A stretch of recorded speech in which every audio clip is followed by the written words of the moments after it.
Hi everyone, कैसे हैं आप सब लोग। आई होप सब अच्छे होंगे। और आज के वीडियो में मैं बात करने वाली हूँ about body fluids and circulation. ठीक है, तो सबसे पहले तो इस टॉपिक को एक ऐसे नज़रिए से देखो। डोंट थिंक अबाउट कि हमें आज बहुत कुछ समझना है, बहुत कुछ याद करना है, एग्जाम है इसके लिए पढ़ रहे हैं। Don't think like that.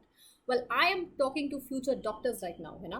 तो हमारे जो फ्यूचर डॉक्टर्स हैं उनको पता होना चाहिए अच्छे से कि ब्लड क्या होता है, उसमें क्या क्या होता है, क्या क्या नहीं होता है। So that from that point of view you have to understand this chapter because well you guys are future doctors. Okay, so on that note let's start talking about this beautiful fluid called blood. Okay, तो blood सबने देखा है ना। एक दो तो देख के बेहोश भी हुए होंगे, well just like me, but that's a story for another day.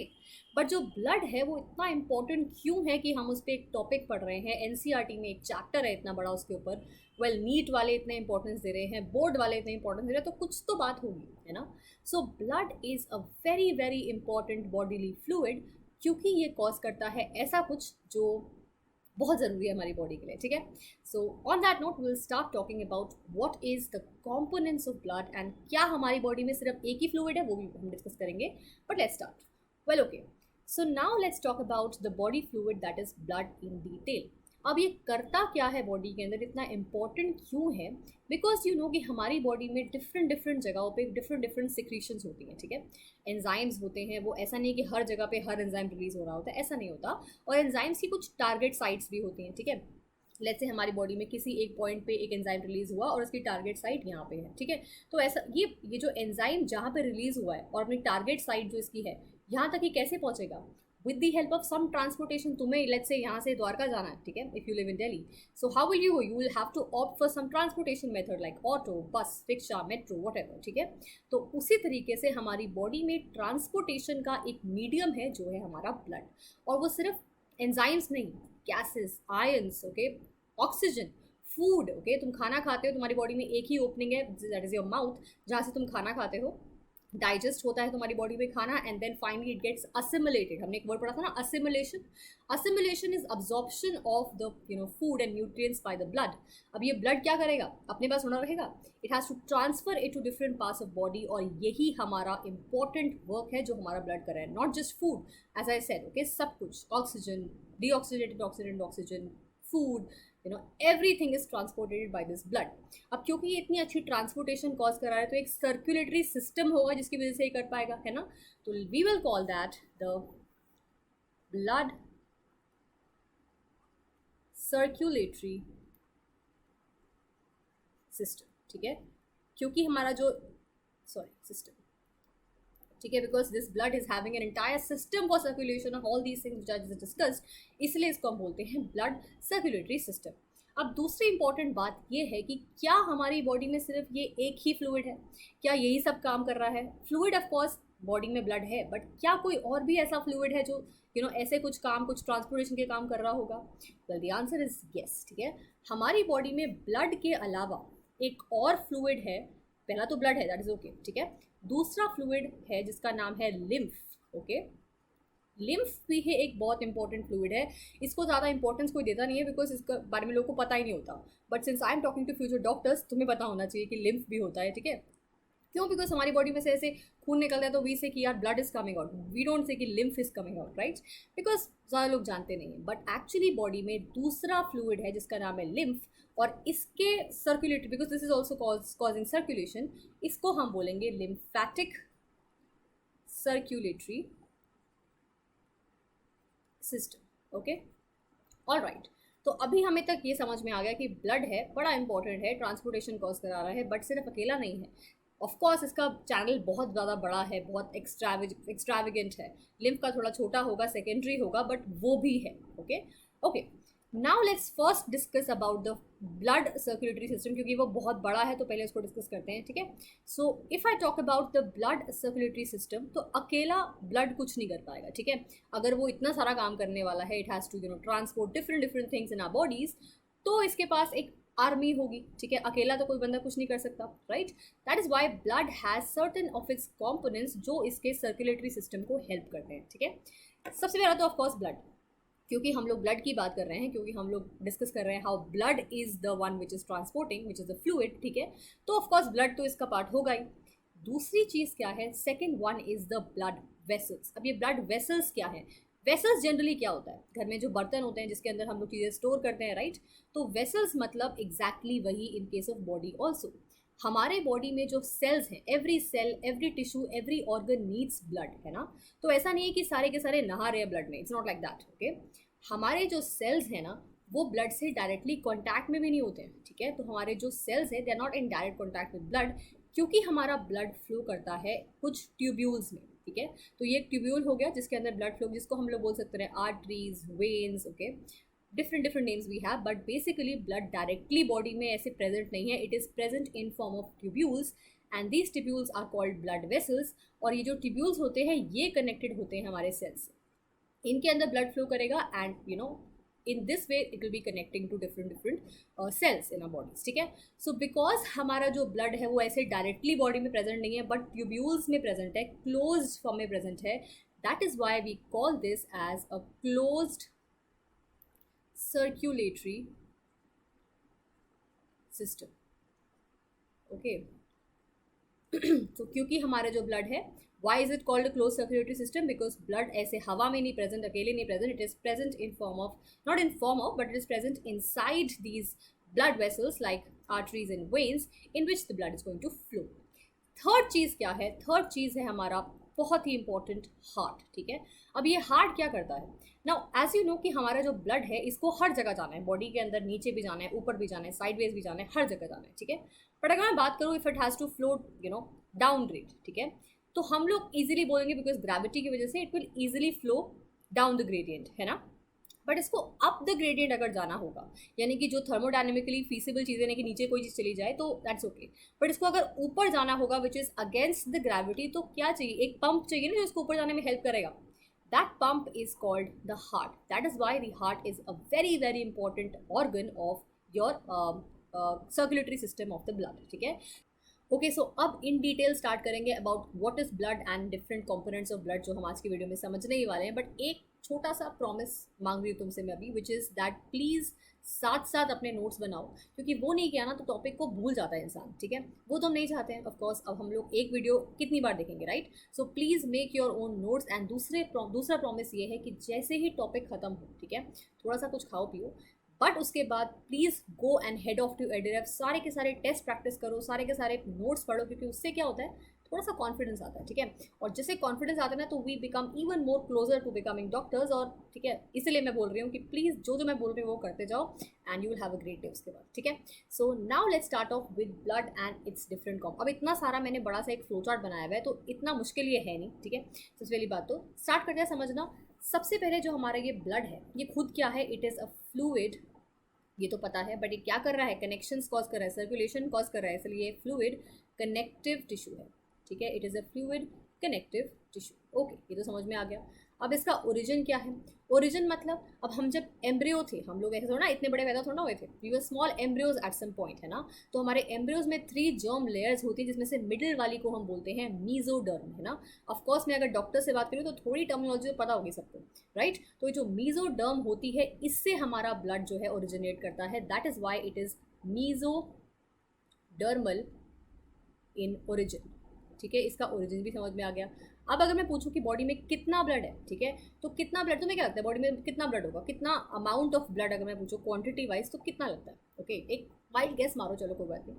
Well, you have a total of about 5 to 5.5 litres of blood. Coke की आती है ना बड़ी वाली बॉटल, वो भी 2 लीटर्स की होती है, ठीक है।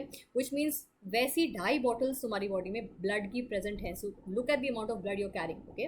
वेल, अब हमने समझ में आ गया कि ब्लड एक्चुअली क्या होता है, उसका ओरिजिन क्या होता है, ठीक है। It is a fluid connective tissue, all right. अब हम बात करते हैं ब्लड के 2 कंपोनेंट्स, मेन कंपोनेंट्स के बारे में, ठीक है।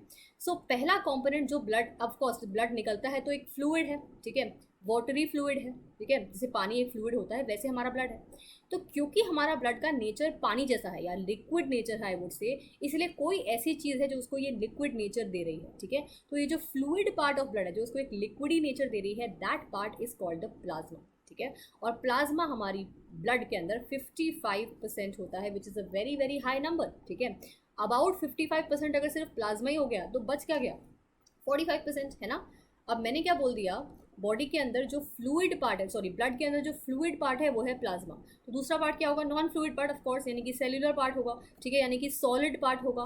That part is called formed elements and that is 45%। Okay, अब फॉर्म्ड एलिमेंट्स जो होते हैं यानी कि नॉन फ्लूइड पार्ट हो गया हमारा वो, ठीक है, that also is of two types. मैंने क्या बोला, नॉन फ्लूइड पार्ट है यानी कि क्या है, सॉलिड पार्ट है, ठीक है। अब ये सॉलिड पार्ट जो है हो सकता है वो सेल्यूलर इन नेचर हो यानी कि सेल्स हो, या हो सकता है नॉन सेल्यूलर इन नेचर भी हो, ठीक है। तो अगर वो सेल्यूलर इन नेचर यानी कि सेल्स हैं तो वो होंगे हमारे ब्लड कॉर्पस्कल्स, और अगर वो हमारे सेल्यूलर फॉर्म में नहीं है तो वो हमारे होंगे प्लेटलेट्स, ठीक है। तो याद रखना प्लेटलेट सेल्स नहीं होंगे। तुम्हें बहुत लोगों ने बोला होगा लाइफ में कि प्लेटलेट सेल्स होते हैं, बट नो, मैं आज बता रही हूँ platelets are not cells, okay. Blood corpuscles comes into the category of cells. अब जो सेलुलर पार्ट है ये भी दो तरीके का होता है, ठीक है। Different types of cells exist in your blood, which is your RBCs और रेड ब्लड सेल्स, जिसको हम बोलते हैं erythrocytes, which are of course red in colour, and दूसरे हमारे होते हैं WBCs, which are called the leukocytes, ठीक है। ये दोनों हमारे सेलुलर ओरिजिन रखते हैं, यानी कि the both are different types of cells, okay. Platelet cell नहीं है, याद रखना। Then your leukocytes, which is the WBCs, is again divided into two parts, which is granulocytes and organellocytes, ठीक है। अब ये granulocytes क्या होते हैं? Well, granulocytes हमारे वो टाइप के सेल्स होते हैं जिनके साइटोप्लाज्म के अंदर, ठीक है, साइटोप्लाज्म क्या होता है, आई होप इतना तो पता ही होगा तुम लोगों को, ठीक है, उसके अंदर ग्रैन्यूल्स एग्जिस्ट करते हैं, ठीक है, in form of granules. And this type is not going to have granules, smooth रहेगा, ठीक है। तो ये डिफरेंस हो गया तुम्हारे ग्रैनुलोसाइट्स एंड ऑर्गेनोसाइट्स में। देन यू हैव ग्रैनुलोसाइट्स के भी 3 पार्ट्स हैं, ठीक है। अब ये तुम्हें धीरे धीरे ऐसा लग रहा हो कि यार कितने सारे पार्ट्स हैं, ठीक है, ये सब तुम्हारी NCERT में है, बट NCERT में टैबुलर फॉर्म में नहीं है। और जैसी कोई चीज़ टैबुलर फॉर्म में आ जाती है ना, वो ब्रेन, दिस इज साइंटिफिक, ठीक है, ब्रेन को ईजिली आसान लगने लग जाती है, ठीक है। सो जो ये स्लाइड है जो जिसमें मैं भी हूँ अभी, this is a very very important slide, इसको बहुत आराम से और ध्यान से समझना। ये लिटरली NCERT के 6-7 पेजेस हैं, ठीक है। So now granulocytes is of 3 types. We have neutrophils, eosinophiles and basophiles, and your agranulocytes are of monocytes and lymphocytes, ठीक है।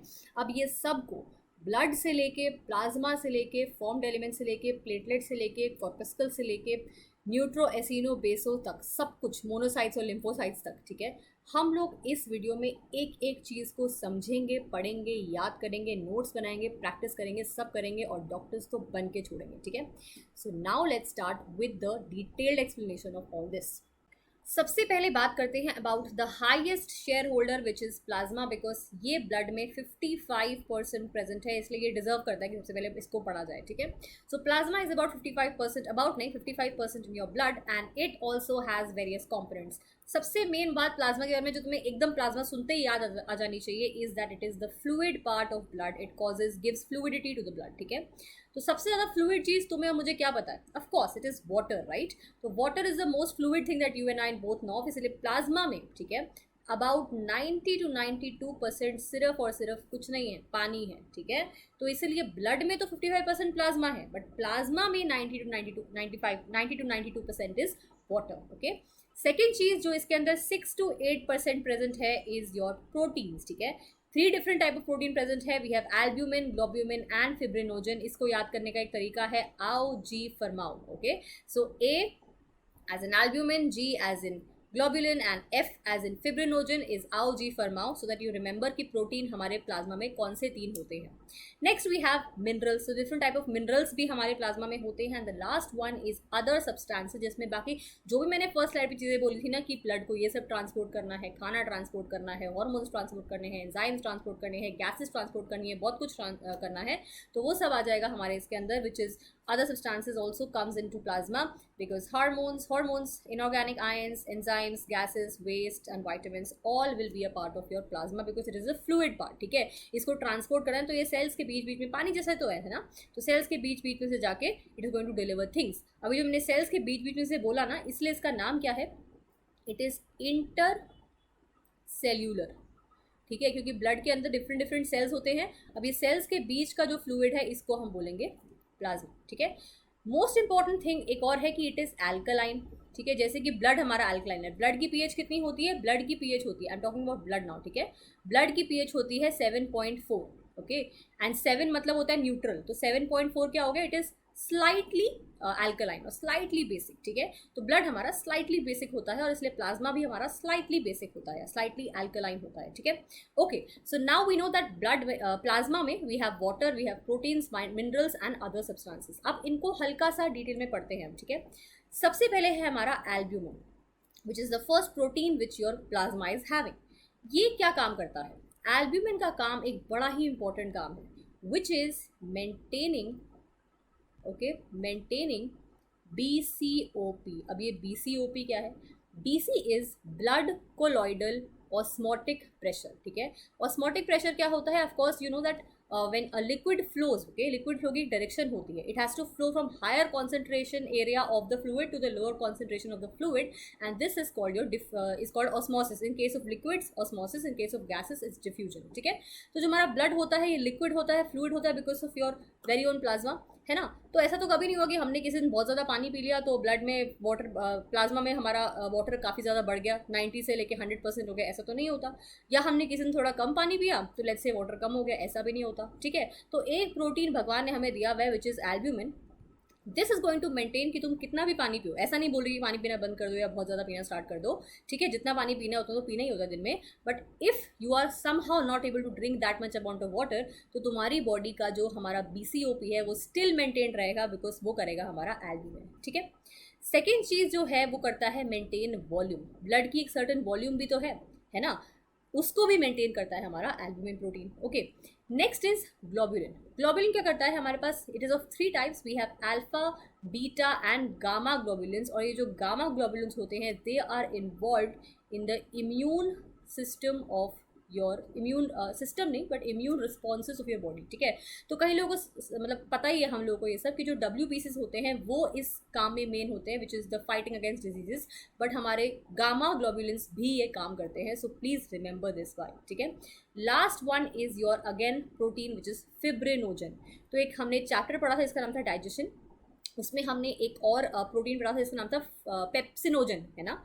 एक पढ़ा था हमने पेप्सिनोजन, जब डाइजेशन पढ़ा था।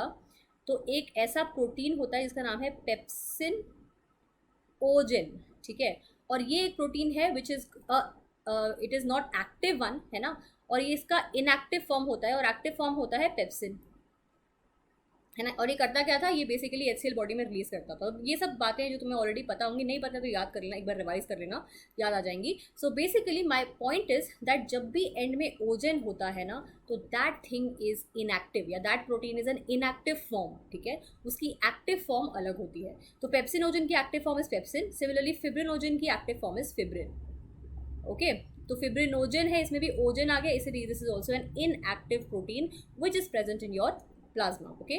Then we have various minerals, वो तो हम लोग को पता ही है कि डिफरेंट काइंड ऑफ मिनरल्स हैं which are of course not cells but they are minerals and they are present inside your plasma. And the last one is your various other substances, जैसे हमारे we have already discussed all this. So all this constitutes your plasma. तो अगर 55% है तो उसका reason है क्योंकि इसमें इतना कुछ प्रेजेंट है, वाटर है, प्रोटीन्स है, वो भी 3 तरीके के हैं, ठीक है, आओ जी फरमाओ, देन मिनरल्स हैं, देन अदर सब्सटेंसेस है, okay. So I hope I am clear with the concept of what is your plasma, okay.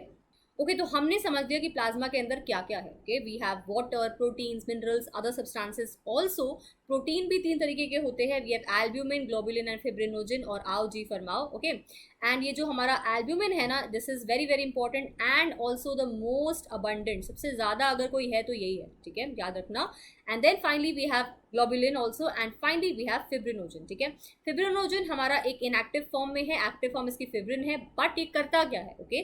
This actually is a clotting protein, ठीक है। ये ब्लड क्लॉट कॉज करता है, ओके।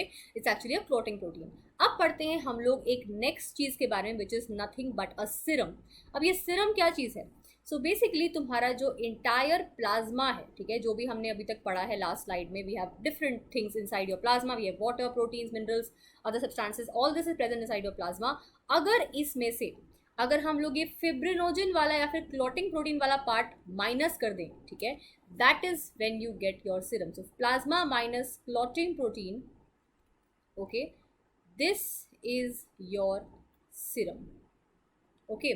क्यों serum पढ़ना important है वो भी समझते हैं, बट बेसिकली अगर हमारा होल ब्लड है, होल ब्लड मतलब सब, प्लाज्मा भी और फॉर्म्ड एलिमेंट्स भी, ठीक है, तो ये हमारा होल ब्लड है, इसको अगर हम लोग सेंट्रीफ्यूज करते हैं या फिर we just leave it for a while और सेटल डाउन करना अलाउ करते हैं, तो जो भी हमारी हैवी चीज़ें होंगी वो सेटल डाउन कर जाएंगी नीचे। ऑफकोर्स सी बात है, साइंटिफिक बात है ना। तो जब हम लोग होल ब्लड को सेटल डाउन करना अलाउ करते हैं तो उसमें जो सेटल डाउन हो जाता है वो है हमारा सारे के सारे cellular part which is the RBCs, और एक बफी पार्ट बनता है विच इज योर डब्ल्यूबीसीज, ठीक है, बिकॉज वो भी हैवी है तो दैट ऑल्सो सेटल्स डाउन।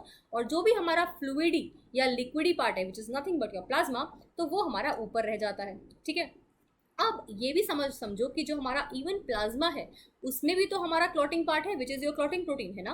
तो अगर हम इसको भी फर्दर अलाउ करेंगे to rest for a while, तो क्या होगा, after it rest for a while this serum your plasma will also divide into the clotting protein जो यहाँ पे सेटल हो जाएगा एंड योर सीरम। ओके, तो ध्यान से समझो, ब्लड को तुम अलाउ करोगे सेटल मतलब अलाउ करोगे थोड़ा टाइम रेस्ट करना, तो all the WBCs and all the formed elements that is going to settle down and plasma is going to be above, ठीक है, क्योंकि वो लिक्विडी पार्ट है, ऊपर रह जाएगा। और प्लाज्मा को तुम अलाउ करोगे सेटल डाउन करना, तो प्लाज्मा भी करेगा सेटल डाउन, और उसमें सारा क्लॉटिंग प्रोटीन और your fibrinogen is going to settle down, और हमारा सीरम ऊपर रह जाएगा। So basically plasma minus clotting protein is your serum. अब क्यों समझ रहे हैं सीरम को, क्या ऐसी बात पड़ गई कि सीरम को पढ़ना जरूरी है? बिकॉज जो हमारा सीरम होता है ये इतना इंपॉर्टेंट है, बिकॉज जितने भी हमारे बायोलॉजिकल टेस्ट होते हैं, ठीक है, हम लोग इतने लैब में जाके टेस्टिंग करवाते हैं अपने ब्लड की, है ना, different different kind of test we undergo, तो इन सब पैथोलॉजिकल या बायोलॉजिकल टेस्ट में ये सीरम जो है वो बहुत ही इंपॉर्टेंट रोल प्ले करता है।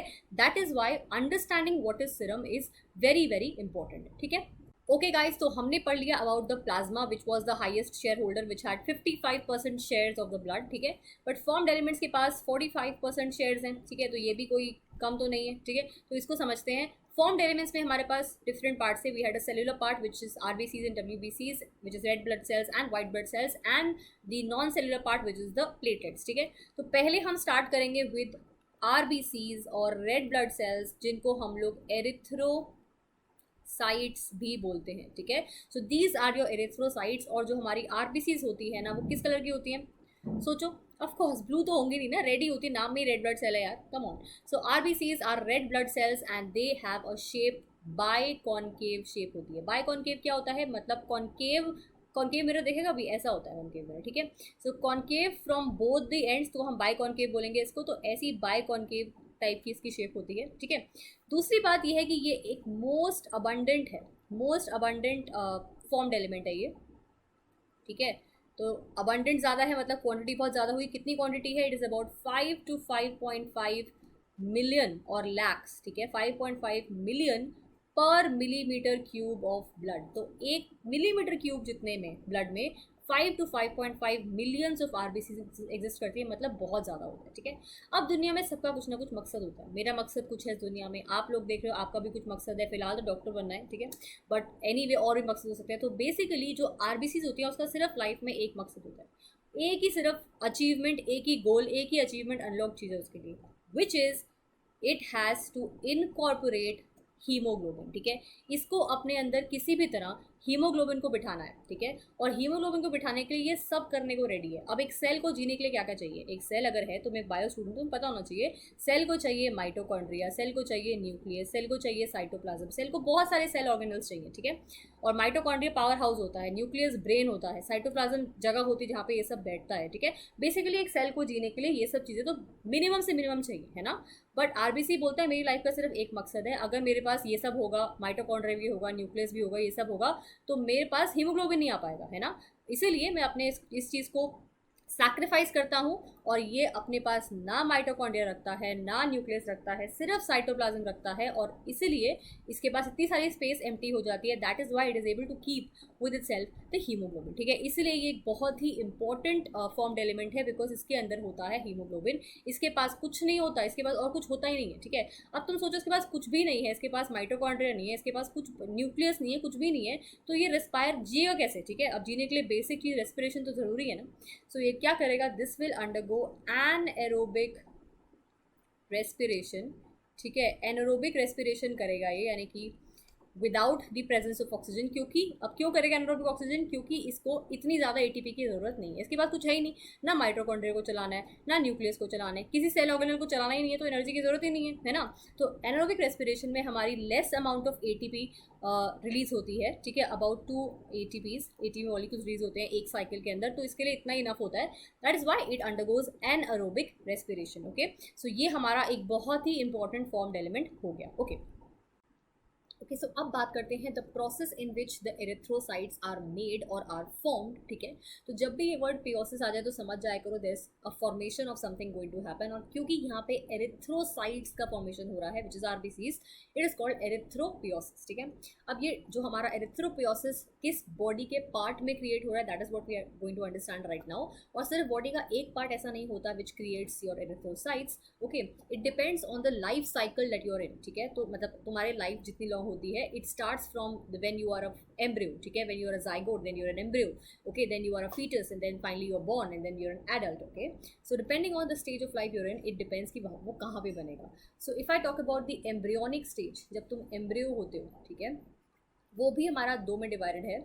We have an early embryo stage and we have a late embryonic stage, okay, and finally is when we are an adult. तो adults में तो बहुत क्लियरली बोन मैरो के अंदर ये प्रोसेस हो रहा है, ठीक है, it is the bone marrow in which your erythrocytes are formed, okay. और अगर मैं अर्ली एम्ब्रियो, जब हम एम्ब्रियो थे, which is even before we are born, okay, at that stage, तब से हमारे पास आरबीसीज बॉडी में क्रिएट होने का प्रोसीजर स्टार्ट हो चुका है, ठीक है। You understand how important they are, right. तो अर्ली एम्ब्रियोनिक स्टेज में ये काम करता है योग सैक, ठीक है, योग सैक। अब ऑफ कोर्स हमारे पास उस टाइम पे इतने ज़्यादा डेवलप्ड बॉडी के ऑर्गन्स तो नहीं है, तो ये योग सैक नाम का इंस्ट्रूमेंट है, नॉट इंस्ट्रूमेंट, एक ऐसा ऑर्गन है जहाँ पे ये क्रिएट हो रहा है, okay. And the later embryonic stage में हमारे पास क्या है, स्प्लीन और लिवर, ठीक है। तो इसलिए तीन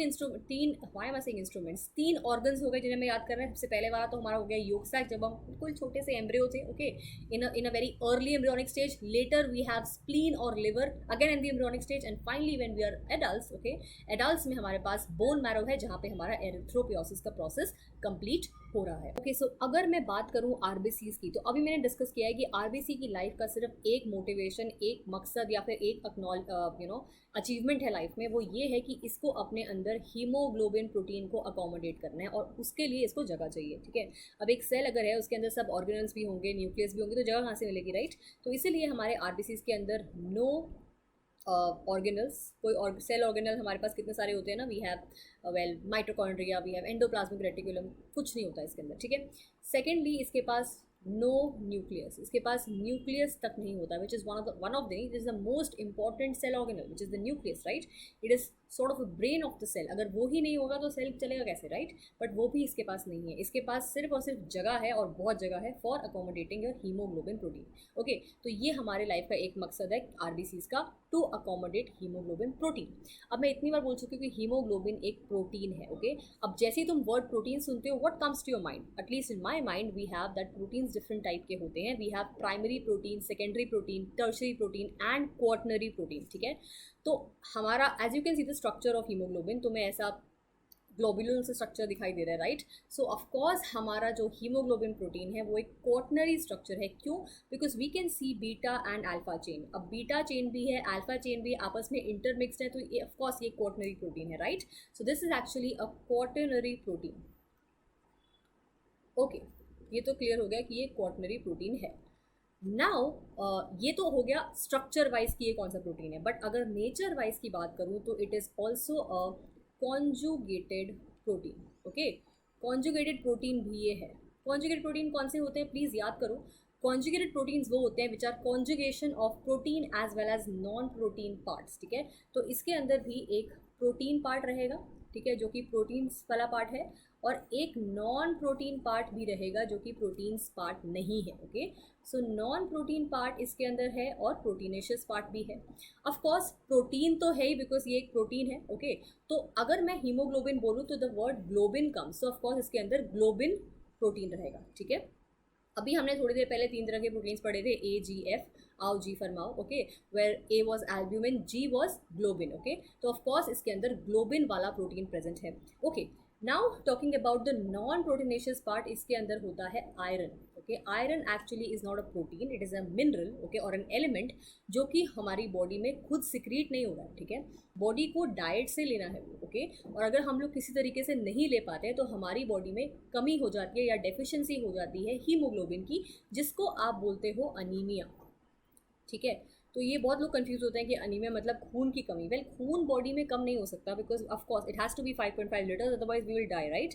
बट ब्लड के अंदर हीमोग्लोबिन की कमी हो सकती है अगर हम लोग प्रोटीन, अगर हम लोग ये आयरन नहीं लेते हैं अपनी डाइट से. दैट्स वाई बोला जाता है ना कि यार पालक खाओ. इतनी अच्छी हमने कार्टून देखी थी पोपोय नाम की, जो स्पिनिच खाता था बार बार, राइट. वो इसलिए दिखाया जाता था हमें so that we are convinced to eat all these things because again these are very very important for our growth. और अगर हीमोग्लोबिन बॉडी में नहीं होता है तो बॉडी नहीं काम करती है. ठीक है, एनर्जी नहीं होती है, टायर्डनेस रहती है, बहुत सारे बॉडी फंक्शंस इफेक्ट होते हैं. ठीक है, so this is the reason of okay anaemia, not that कि बॉडी में ब्लड कम हो जाता है. ओके, तो कितना होना चाहिए हमारी बॉडी में haemoglobin protein? It should be about 12 to 14 grams पर 100 ml ऑफ ब्लड. ठीक है, और ये मैं गर्ल्स का बता रही हूँ, बॉयज़ का तो इससे भी ज़्यादा होता है. ठीक है, it depends upon the sex of the person, but my point being कि this is the entire haemoglobin concept. Okay, तो अगर मैं बहुत ही डिटेल में बात करूँ about structure of your haemoglobin molecule, तो this is something this is what something it looks like. ठीक है, तो यू कैन सी बहुत ही अजीब और कॉम्प्लेक्स सा स्ट्रक्चर है. मतलब ये पिक्चर तो जस्टिफाई भी नहीं कर रहा है कि कितना कॉम्प्लेक्स वो है. यू कैन क्लियरली सी कि 4 चेन्स हैं, बीच में हीम प्रोटीन्स कहीं कहीं, सॉरी हीम यानी कि आयरन 2+ कहीं कहीं लगा हुआ है, and different different different different हमारे पास चेन्स है. ठीक है, so basically it is protein. क्या होता है? कोई भी प्रोटीन मॉलिक्यूल, मैं अगर हीमोग्लोबिन की बात ना भी करूँ, बट कोई भी प्रोटीन मॉलिक्यूल होता है एक पेप्टाइड. ठीक है, उसको हम बोलते हैं peptide chain. Okay, peptide chain एक भी हो सकती है, 2 भी हो सकती है, 3 भी हो सकती है, 10 भी हो सकती है, जितनी भी हो सकती है. ठीक है, तो क्योंकि यहाँ पे this as you see is not made up of 1 polypeptide chain but actually 4, तो इसको हम बोलते हैं ओलिगोपेप्टाइड.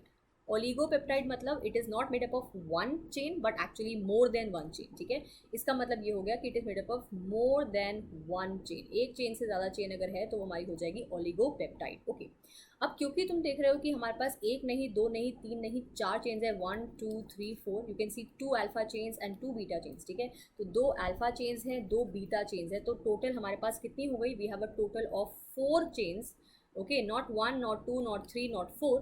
दैट इज़ वाई इसको हम बोलते हैं टेट्रामर. ठीक है, मोनोमर्स पढ़े हमने पॉलीमर्स के अंदर. मोनोमर मतलब एक तो हो सकता है एक ही मोनोमर है, या फिर 2 मोनोमर्स होते हैं, या 3 हो सकते हैं. Since we have 4 different chains it is called a tetramer.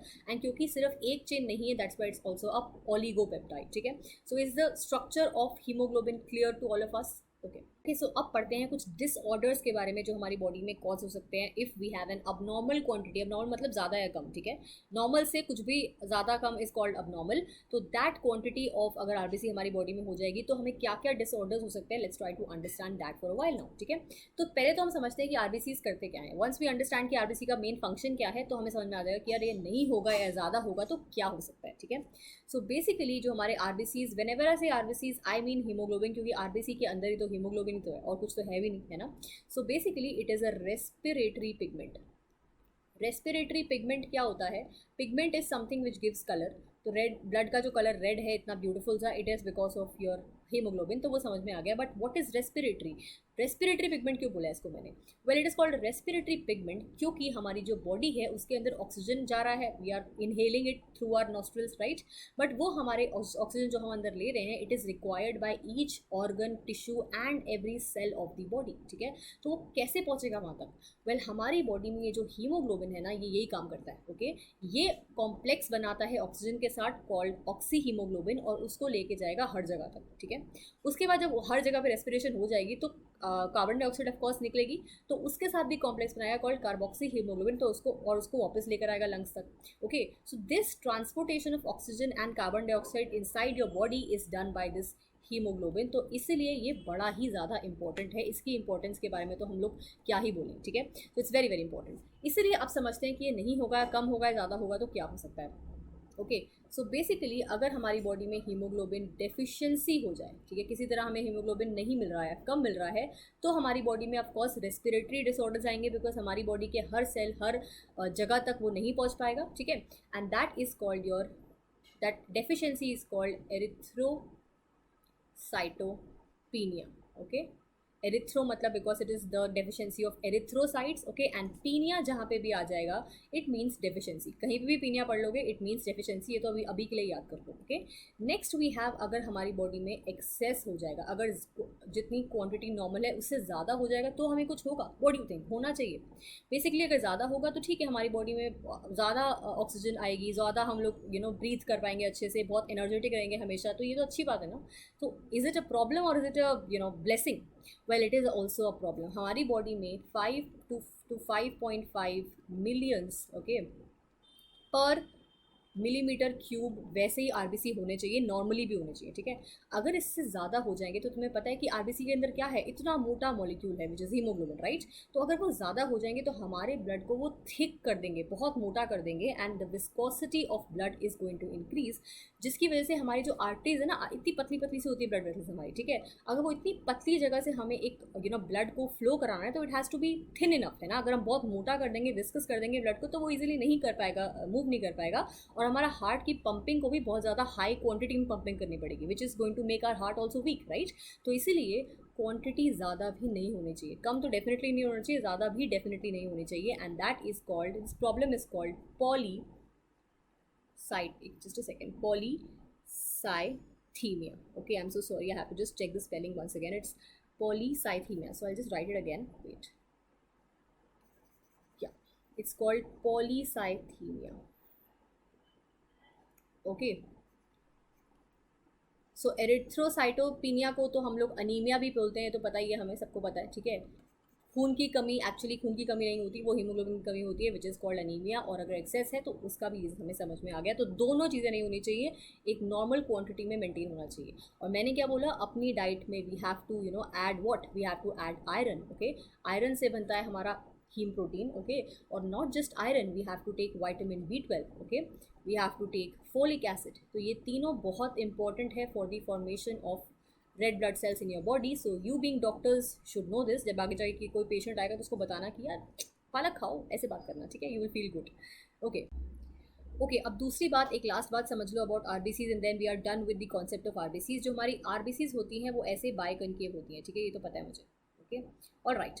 तो ये जो आरबीसीज होती हैं, जैसे हमें पता है कि अगर हम लोग ब्लड को थोड़े टाइम तक अकेला छोड़ देंगे या फिर हम उसको सेंट्रीफ्यूज करेंगे तो हमारी जो ब्लड है उसमें सबसे ज़्यादा अबंडेंट एलिमेंट कौन सा है, इट इज़ आरबीसीज। तो वो नीचे सेटल डाउन हो जाएंगे ऐसे, ठीक है, बिकॉज हैवी भी है, उनके अंदर इतना मोटा हीमोग्लोबिन नाम का सब्सटेंस या प्रोटीन प्रेजेंट है, तो they will settle down after a while, okay. तो ये सेटल डाउन कैसे होती हैं, ऐसे एक के ऊपर एक के ऊपर एक के ऊपर एक ऐसे स्टैक करना स्टार्ट हो जाती हैं, ठीक है। And this stack of haemoglobin, sorry, a stack of RBCs is called रूलो, ओके, ROULEAUX, ठीक है। और इस रूलों को बनने में कितना टाइम लगता है, that is something which is a very very important factor. और तुम जब भी कोई किसी की ब्लड रिपोर्ट देखोगे, अगर देखोगे तो यू कैन सी इजीली, घर पे बहुत इजीली कोई किसी ना किसी ने ब्लड टेस्ट कराया ही होता है, ओके। यू कैन सी एक क्वांटिटी लिखी होती है ESR, okay, that is nothing but your erythrocyte sedimentation rate, okay. This is the rate और द टाइम, कितना टाइम लगा हमारे एरिथ्रोसाइट्स को ऐसे सेडिमेंट होने के लिए या रूलों को बनाने के लिए, ठीक है। This is a very very important factor. और ये एक्चुअली जब हमें कुछ डिजीज होता है या कोई प्रॉब्लम होता है तो दिस चेंजेस फ्रॉम नॉर्मल, तो ये एक बहुत ही इंपॉर्टेंट फैक्टर है टू एनालाइज सम डिजीजेज और समथिंग, ठीक है। तो ये बहुत इंपॉर्टेंट है, erythrocyte sedimentation range, okay. Right, so अब बात करते हैं हमारे नेक्स्ट फॉर्म्ड एलिमेंट की। हम लोग आरबीसीज को तो अच्छे से पूरा पढ़ चुके हैं, ठीक है। I hope you are making your own notes, क्योंकि तुम दोबारा रिवाइज तो करोगे ही, जब टेस्ट दोगे एडीरेफ पे तो कहाँ से रिवाइज करोगे, है ना। Next one is your leucocytes. Leucocytes को हम लोग WBCs, वाइट ब्लड सेल्स को हम लोग ल्यूकोसाइट्स भी बोलते हैं, and these are not having red colour, they are actually white in colour, तुम देख रहे हो यहाँ पे, ठीक है, they are not having red colour, so they are not, और दे आर कलरलेस, और we can say it's white in colour, ठीक है। तो it is not a pigment हम उसको बोलते हैं जो कलर्ड होती है, ठीक है, बट एक्चुअली क्योंकि ये पिगमेंट नहीं है, it is actually colourless, okay. अगर मैं क्वांटिटी की बात करूँ तो आरबीसी जितने तो ये बिल्कुल भी नहीं है। आरबीसी क्या था, 5 to 5.5 मिलियंस पर millimetre cube of blood, but this is just 6,000 to 8,000 millimetre cube पर मिलीमीटर क्यूब ऑफ ब्लड, ठीक है। तो ऑफकोर्स आरबीसीज की जो डब्ल्यूबीसीज का जो अमाउंट है वो इतना ज़्यादा नहीं है, बट ये हमारा अमाउंट है when the body is healthy, when the person is healthy, that is the amount of WBC which is normal. But अगर किसी को कुछ प्रॉब्लम होती है, कोई डिजीज़ होता है, कुछ बुखार खांसी कुछ भी होता है, तो हमारी बॉडी के अंदर कुछ भी एंटर किया है बाहर से, ठीक है, तो हमारा इम्यून रिस्पॉन्स ये बोलता है कि जो डब्ल्यूबीसी का अमाउंट है वो बॉडी में बढ़ जाता है, बिकॉज डब्ल्यूबीसीज आर सोल्जर्स, ठीक है, they are nothing but the soldiers of your body, जो किसी भी डिजीज़ से लड़ते हैं। तो अगर कोई डिजीज़ आया है, कोई बुखार, कोई इन्फेक्शन, कुछ भी बॉडी में आया है, तो कौन लड़ेगा उससे? डब्ल्यूबीसी लड़ेगा उससे। And that is why when you are unhealthy, जब तुम अनहेल्दी होते हो, so the quantity of it is going to increase. Okay, all right, आगे समझते हैं। अब हमारे पास क्या है, इसकी शेप कैसी होती है, ठीक है। तुम देख रहे हो ये तुम्हारी ब्लड वेसल है और तुम्हारे अंदर red blood sales easily flow कर रहे हैं, ठीक है, बिकॉज उनकी एक परफेक्ट शेप है, बाइकॉनकेव शेप है, तो वो इजीली फ्लो कर रहे हैं। बट क्योंकि जो तुम्हारे डब्ल्यूबीसीज है इनकी एक अमीबॉइड शेप है, अमीबा होता है ना, ऐसे ऐसे ऐसे ऐसे ऐसे अजीब सा कुछ भी होता है, कोई परफेक्ट शेप उसकी होती नहीं है, कुछ भी कहीं से भी घूम तोड़ जाता है ना। तो सिमिलरली वैसी इसकी शेप होती है, जैसा इसका मन करेगा वैसे ये घूम जाएगा। और क्योंकि इसकी शेप इतनी अमीबॉइड है, कोई परफेक्ट फिक्स शेप नहीं है, तो ये पोर्स से, जो हमारे ब्लड वेसल्स में पोर्स होते हैं, वहाँ से इजीली बाहर निकल सकता है, अपनी शेप को चेंज करता है, अपने आप को पोर्स जितना छोटा करता है और वहाँ से बाहर निकल जाता है, ठीक है। So that is why the shape is not fixed. Okay, और ये जो प्रॉपर्टी है in which it can keep changing its shape is called diapedesis. Okay, diapedesis. अभी जो डायापेडिसिस होता है ये सिर्फ डब्ल्यूबीसी कर सकता है, आरबीसी तो इसको करने के बारे में सोच भी नहीं सकता, because it is having a perfect biconcave shape. Okay, तो ये समझ में आ गया हमें अच्छी तरह से डब्ल्यूबीसी के बारे में। ओके, सो अब बात करते हैं हमारे डब्ल्यूबीसीज या ल्यूकोसाइट्स के बारे में, जो फर्दर डिवाइड होते हैं into granulocytes and A granulocytes. मैंने स्टार्टिंग में बताया था, जो ल्यूकोसाइट्स हमारे होते हैं ये दो तरीके में डिवाइड होते हैं। ग्रैन्युलोसाइट्स वो होते हैं जिन सेल्स के अंदर ग्रैन्यूल्स होते हैं, ठीक है, they have granules inside them. और ए ग्रैन्युलोसाइट्स में स्मूथ होते हैं, they will not have any granules. Okay, तो अगर मैं बात करूँ ग्रैन्युलोसाइट्स की, ये हमारे तीन तरीके के होते हैं, neutrophils, eosinophils and basophils. Okay, neb, you can memorise it as neb. Okay, granulocytes होते हैं neb, which is neutrophils, eosinophils and basophils. And agranulocytes होते हैं हमारे दो तरीके के, which is monocytes and lymphocytes. Okay, so basically हमारे ये तरीके की डिफरेंट डिफरेंट क्लासिफिकेशंस हो गई हैं ऑफ योर ल्यूकोसाइट्स। ओके, अगर मैं अमाउंट की बात करूँ, ठीक है, तो सबसे ज़्यादा होते हैं मेरे न्यूट्रोफाइल्स। ओके, तो ऐसे याद रख लेना कि जो न्यूट्रल चीज़ें सबसे ज़्यादा मैक्सिमम होती हैं, जैसे पानी हर जगह मैक्सिमम होता है, मतलब मैं ब्लड की भी बात करूँ तो, है ना, तो न्यूट्रल है, इसलिए blood is water is neutral, right, that's why it is in maximum amount. इसीलिए न्यूट्रोफाइल्स, ये सिर्फ याद करने का तरीका है, ऐसा मत समझना कि ये न्यूट्रल है और something, but these are going to be maximum और most abundant, which is 60 to 65%। Okay, उसके बाद इससे कम हो जाएंगे हमारे कौन से, lymphocytes. Okay, lymphocytes are going to be 20 to 25%, which is less than that of neutrophils, but ये स्टिल हायर है एज कम्पेयर टू बाकी सारे। ओके, ये 20 का 2 थोड़ा ज़्यादा दूर हो गया, उसको थोड़ा पास कर देते हैं।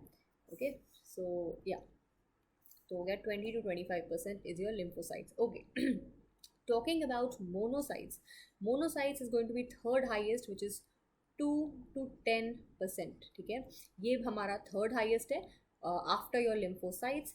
Then you have your eosinophiles, which is 2 to 3%, and finally you have your basophil, सबसे कम, सबसे बेस पे आते हैं, ऐसे रख लेना कि बेस पे सबसे कम चीज़ आती होगी, सबसे बेस पे आता है ये, तो it is very very less in quantity, सबसे कम है, तो इट इज़ एक्चुअली 0.5 to 1%, ठीक है।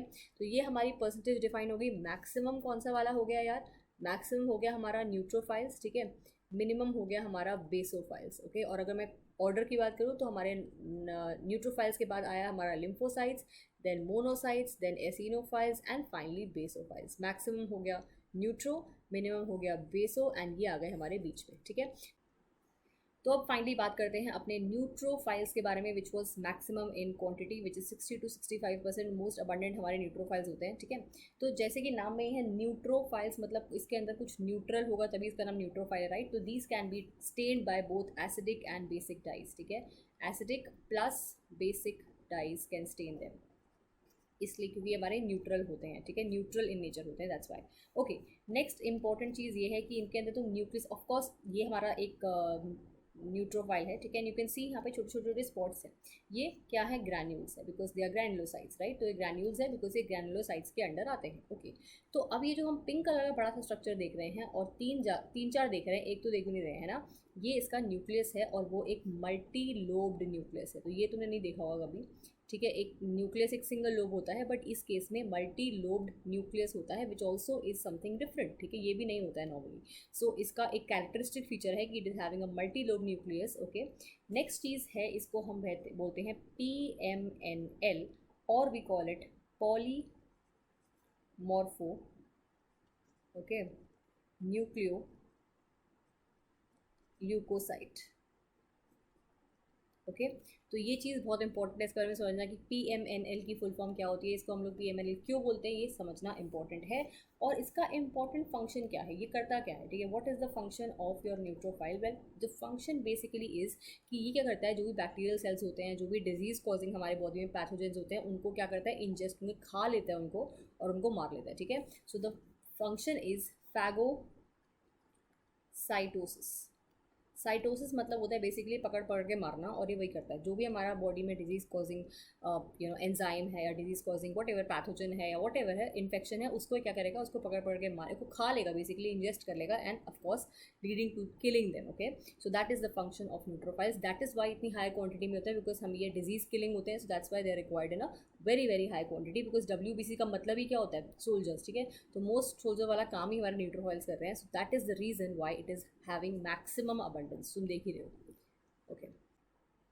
सो अब बात करते हैं हमारे WBCs या ल्यूकोसाइट्स के बारे में, जो फर्दर डिवाइड होते हैं into granulocytes and A granulocytes. मैंने स्टार्टिंग में बताया था, जो ल्यूकोसाइट्स हमारे होते हैं ये दो तरीके में डिवाइड होते हैं। ग्रैन्युलोसाइट्स वो होते हैं जिन सेल्स के अंदर ग्रैन्यूल्स होते हैं, ठीक है, they have granules inside them. और ए ग्रैन्युलोसाइट्स में स्मूथ होते हैं, they will not have any granules, okay. तो अगर मैं बात करूँ ग्रैन्युलोसाइट्स की, ये हमारे तीन तरीके के होते हैं, neutrophils, eosinophils and basophils, okay. Neb, you can memorise it as neb, okay. Granulocytes होते हैं neb, which is neutrophils, eosinophils and basophils. And agranulocytes होते हैं हमारे दो तरीके के, which is monocytes and lymphocytes, okay. So basically हमारे ये तरीके की डिफरेंट डिफरेंट क्लासिफिकेशंस हो गई हैं ऑफ योर ल्यूकोसाइट्स, ओके। अगर मैं अमाउंट की बात करूँ, ठीक है, तो सबसे ज़्यादा होते हैं मेरे न्यूट्रोफाइल्स, ओके। तो ऐसे याद रख लेना कि जो न्यूट्रल चीज़ें सबसे ज़्यादा मैक्सिमम होती हैं, जैसे पानी हर जगह मैक्सिमम होता है, मतलब मैं ब्लड की भी बात करूँ तो, है ना, तो न्यूट्रल है, इसलिए blood is water is neutral, right, that's why it is in maximum amount. इसीलिए न्यूट्रोफाइल्स, ये सिर्फ याद करने का तरीका है, ऐसे मत समझना कि ये न्यूट्रल है और something, but these are going to be maximum और most abundant, which is 60 to 65%, okay. उसके बाद इससे कम हो जाएंगे हमारे कौन से, lymphocytes, okay. Lymphocytes are going to be 20 to 25%, which is less than that of neutrophils, but ये स्टिल हायर है एज कम्पेयर टू बाकी सारे, ओके। ये 20 का 2 थोड़ा ज़्यादा दूर हो गया, इसको थोड़ा पास कर देते हैं, ओके। सो या, तो हो गया 20 to 25% is your lymphocytes, okay. Talking about monocytes, monocytes is going to be third highest, which is 2 to 10%, ठीक है, ये हमारा थर्ड हाईएस्ट है after your lymphocytes. Then you have your eosinophiles, which is 2 to 3%, and finally you have your basophil, सबसे कम, सबसे base पे आते हैं, ऐसा रख लेना कि बेस पे सबसे कम चीज़ आती होगी, सबसे बेस पे आता है ये, तो it is very very less in quantity, सबसे कम है, तो इट इज़ एक्चुअली 0.5 to 1%, ठीक है। तो ये हमारी परसेंटेज डिफाइन हो गई। मैक्सिमम कौन सा वाला हो गया यार, मैक्सिमम हो गया हमारा न्यूट्रोफाइल्स, ठीक है, मिनिमम हो गया हमारा बेसोफाइल्स, ओके। और अगर मैं ऑर्डर की बात करूँ तो हमारे न्यूट्रोफाइल्स के बाद आया हमारा lymphocytes, then monocytes, then eosinophils and finally basophils. Maximum हो गया न्यूट्रो, मिनिमम हो गया बेसो, एंड ये आ गए हमारे बीच में, ठीक है। तो ये हमारी क्लासिफिकेशंस है ल्यूकोसाइट्स की। तो अब फाइनली बात करते हैं अपने न्यूट्रोफाइल्स के बारे में, which was maximum in quantity, which is 60 to 65%, most abundant हमारे न्यूट्रोफाइल्स होते हैं, ठीक है। तो जैसे कि नाम में ही है न्यूट्रोफाइल्स, मतलब इसके अंदर कुछ न्यूट्रल होगा तभी इसका नाम न्यूट्रोफाइल, राइट। तो these can be stained by both acidic and basic dyes, ठीक है, acidic plus basic dyes can stain them, इसलिए क्योंकि हमारे न्यूट्रल होते हैं, ठीक है, न्यूट्रल इन नेचर होते हैं, that's why, okay. Next important चीज़ ये है कि इनके अंदर तो न्यूक्लियस, ऑफकोर्स ये हमारा एक न्यूट्रोफाइल है, ठीक है। यू कैन सी यहाँ पे छोटे छोटे छोटे स्पॉट्स हैं, ये क्या है, ग्रैन्यूल्स है, because they are granulocytes, right. तो ये ग्रैन्यूल्स है बिकॉज ये ग्रैनुलोसाइट्स के अंडर आते हैं, ओके। तो अब ये जो हम पिंक कलर का बड़ा सा स्ट्रक्चर देख रहे हैं और तीन चार देख रहे हैं, एक तो देख नहीं रहे हैं ना, ये इसका न्यूक्लियस है और वो एक मल्टी लोब्ड न्यूक्लियस है। तो ये तुमने नहीं देखा होगा कभी, ठीक है। एक न्यूक्लियस एक सिंगल लोब होता है, बट इस केस में मल्टी लोब्ड न्यूक्लियस होता है, which also is something different, ठीक है। ये भी नहीं होता है नॉर्मली। सो इसका एक कैरेक्टरिस्टिक फीचर है कि it is having a multi lobe nucleus, okay. Next चीज़ है, इसको हम बोलते हैं PMNL, और we call it polymorpho, okay, nucleo leukocyte, okay. तो ये चीज़ बहुत इंपॉर्टेंट है, इसके बारे में समझना कि PMNL की फुल फॉर्म क्या होती है, इसको हम लोग PMNL क्यों बोलते हैं, ये समझना इंपॉर्टेंट है। और इसका इंपॉर्टेंट फंक्शन क्या है, ये करता क्या है, ठीक है। What is the function of your neutrophil? Well, the function basically is कि ये क्या करता है, जो भी बैक्टीरियल सेल्स होते हैं, जो भी डिजीज़ कॉजिंग हमारे बॉडी में पैथोजेंस होते हैं, उनको क्या करता है, इंजेस्ट में खा लेता है उनको और उनको मार लेता है, ठीक है। So the function is phagocytosis. Cytosis मतलब होता है बेसिकली पकड़ पकड़ के मारना, और ये वही करता है, जो भी हमारा बॉडी में डिजीज़ कॉजिंग एंजाइम है या disease causing what ever pathogen है या वट एवर है, इन्फेक्शन है, उसको क्या करेगा, उसको पकड़ पकड़ के मारे को खा लेगा, बेसिकली इंजेस्ट कर लेगा, and of course leading to killing them, okay. So that is the function of neutrophils. That is why इतनी हाई क्वांटिटी में होता है, बिकॉज हम ये डिजीज़ किलिंग होते हैं, so that's why they are required in a very very high quantity, because WBC का मतलब ही क्या होता है, सोल्जर्स, ठीक है। तो मोस्ट सोल्जर वाला काम ही हमारे न्यूट्रोफाइल्स कर रहे हैं, सो that is the reason why it is having maximum abundance, तुम देख ही रहे हो, ओके। ओके, तो अब समझते हैं हमारा what is the eosinophil. Eosinophil हमारा होता है 2 to 3%, ठीक है। तो क्वांटिटी इतनी ज़्यादा नहीं है, मतलब बहुत ज़्यादा यूजेज तो नहीं होगी, ठीक है। So the important thing is कि ये भी हमारा ग्रेनुलोसाइट्स का ही पार्ट है, that's why you can see छोटे छोटे छोटे ग्रैन्यूल्स हमें दिख रहे हैं, because this also belongs to your granulocytes, just like your neutrophils and basophils, okay. तो हमारा जो एसिनोफाइल है, इसका मेन फंक्शन क्या है, इट एक्चुअली इज प्रेजेंट जब एलर्जिक रिएक्शंस हो जाते हैं ना, हमें कुछ भी एलर्जी हो सकती है, कईयों को पॉलन ग्रेन से होते हैं, कहीं को कुछ भी हो जाता है, कभी कभी एकदम छींके आने लग जाती है, ठीक है। All this is allergy, okay. तो एलर्जिक रिएक्शंस के टाइम पे उसको कम करता है ये, ठीक है। तो basically it is important for allergic reactions, ठीक है। जैसे हमारा न्यूट्रोफाइल्स डिजीजेस के लिए था, वैसे ये हमारा एलर्जिक रिएक्शंस के लिए है, okay. Next is it is also called acidophil. क्यों बोला इसको एसिडोफाइल, उसको हमने न्यूट्रोफाइल बोला था because that is stained by both acidic as well as basic dyes, ठीक है।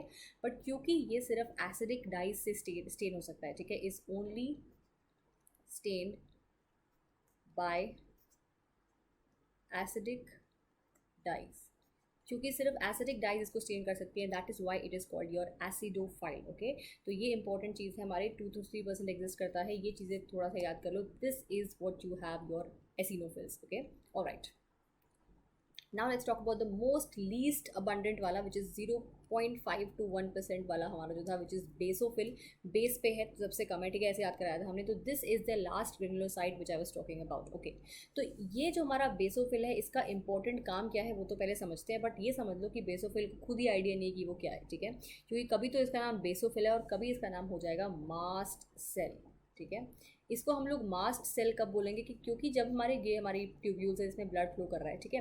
तो जब ये ब्लड के अंदर है, जब तक ये ब्लड के अंदर है तब तक इसका नाम हम बेसोफिल बोल रहे हैं, दैट इज़ राइट। पर जैसे ही ये टिश्यूज़ के अंदर आया, सेल से मिला, बॉडीली सेल्स या टिश्यू से मिला, तो ये बन गया हमारा मास्ट सेल, ठीक है। तो ये बहुत इंपॉर्टेंट है कि जो बेसोफिल होता है, जो सबसे क्वांटिटी जिसकी कम होती है, उसको अपने बारे में ही ज़्यादा कुछ नहीं पता है, बिकॉज वो कभी तो हमारा बेसोफिल है जब वो ब्लड के अंदर है, that is a basophil, but as soon as it comes in contact with the bodily tissues it becomes the mast cell, ठीक है। और मास्ट सेल के हमारे क्या फंक्शंस होते हैं, 3 फंक्शंस होते हैं most important. The first one is the release of what, heparin, ठीक है। हेपरिन क्या करता है, it actually is an anti coagulant, it's an anti coagulant, ठीक है। अब हमारा जो ब्लड होता है ना, उसकी टेंडेंसी होती है हमेशा क्लॉट करने की, तुम खुद ही देख लो, जब भी बॉडी से कभी ब्लड भी निकलता है, it is most tendent to clot, ठीक है। तो क्लॉट बॉडी में ब्लड ना हो तो उसके लिए हमारा हेपरिन होता है, क्योंकि अगर बॉडी में ब्लड क्लॉट हो जाएगा तो फिर तो we won't be able to survive, ठीक है। तो हमारी बॉडी में हेपरिन है, that's why the blood does not clot into our bodies. Second thing important of the mast cell is histamine, ठीक है। हिस्टामिन क्या करता है, histamine is a very very important vasodilator. Vaso मतलब हमारे vessels, blood vessels जो भी हैं जिनके अंदर ब्लड फ्लो करता है, तो उनको डायलेट करता है, it is a vaso dilator, ठीक है। It is dilating the blood vessels. तो अगर मैं ब्लड वेसल्स पहले इतनी थी, तो अगर मैं ये डालूंगी तो बड़ी हो जाएंगी, ठीक है। So of course it may result in swelling और redness in that area because it is going to dilate, उसका साइज बड़ा कर देगा, ठीक है। And the third one is your serotonin, ठीक है। Serotonin actually is a vasoconstrictor, ठीक है। तो जो काम वैसोडायलेटर का था उसका उल्टा ही कंस्ट्रिक्टर का होगा। तो अगर वैसोडायलेटर मतलब हमारी ब्लड वेसल्स इतनी थी, इसके बाद और पतली हो जाएंगी, it will cause constriction. So basophil is चाहे वो क्वांटिटी में कम है बट इसकी इंपॉर्टेंस कम नहीं है। It actually becomes mast cell when it is in contact with tissues. And ये 3 इंपॉर्टेंट फंक्शन है जो हमें याद करने हैं और डेफिनेटली समझने हैं, ठीक है। तो कोई डाउट तो नहीं है अभी तक? ओके, तो we are done with the granulocytes. So let's now finally talk about the last formed element which is your platelets, और इसको हम प्यार से बोलते हैं थ्रोम्बोसाइट्स, ठीक है। थ्रोम्बोसाइट्स इसको हम बोलते हैं। इसका फॉर्मेशन हो जाएगा क्या? थ्रोम्बोपियोसिस, ठीक है। थ्रोम्बोसाइट्स है जहाँ पे पियोसिस वर्ड आ गया, मतलब फॉर्मेशन तो है ही वहाँ पे, ठीक है। अब इंपॉर्टेंट चीज़ है कि इनका फंक्शन क्या है। फंक्शन इनका है ब्लड क्लॉटिंग में, ठीक है। तो हमने सुना होगा कभी कभी जब किसी को डेंगू हो जाता है तो we say that platelet count has gone really low. इसका मतलब होता है कि उसकी बॉडी में प्लेटलेट्स का काउंट कम है, यानी कि अगर ब्लड बॉडी से बाहर निकलता है किसी रीजन से कहीं से भी, तो वो ब्लड निकलता चला जाएगा, वो रुकेगा नहीं, ठीक है। Which is of course loss of very high quantity of blood which is not at all healthy, right. तो इसलिए प्लेटलेट्स हमारी बॉडी में बहुत बहुत इंपॉर्टेंट होते हैं। The amount actually is 1.5 to 3, this is point, right, 1.5 to 3 lakhs पर millimetre cube of blood. ये एक नॉर्मल अमाउंट ऑफ प्लेटलेट है ना बॉडी, ठीक है। इससे कम तो नहीं हो सकता, ज़्यादा भी नहीं होना चाहिए वैसे तो, और इससे कम भी नहीं होना चाहिए। Very very important, platelet count is very very important to your body, okay. Next is your why am I not calling it cell. बार बार मैंने बोला कि ये सेल नहीं है, सेल नहीं है, सेल नहीं है, सेल नहीं है तो क्या है, ओके। तो हमारा एक बहुत बड़ा सा सेल रिलीज करता है bone marrow, okay, and that is called your mega karyocyte, ठीक है। ये जो मेगा कैरियोसाइट है ये डेफिनेटली एक सेल है, ठीक है। बट मेगा कैरियोसाइट जो है वो टूट जाता है इनटू वेरियस पार्ट्स, ओके। और ये जो टूटे हुए हिस्से होते हैं ना, that actually is your platelet. इसीलिए ये एक कंप्लीट सेल नहीं है, क्योंकि ये बेसिकली टूटे हुए हिस्सों से बना हुआ है, खुद का अपना कोई सेल थोड़ी ना है। इट इज़ बेसिकली टूटे हुए हिस्से of mega karyocyte which is formed by your bone marrow, ठीक है। अब अगेन सेम चीज़, डिसऑर्डर क्या होगा? अगर क्वांटिटी ज़्यादा हो जाएगी तो क्या हो जाएगा? उसका कुछ नाम होगा, of course, that is called thrombocytosis, okay.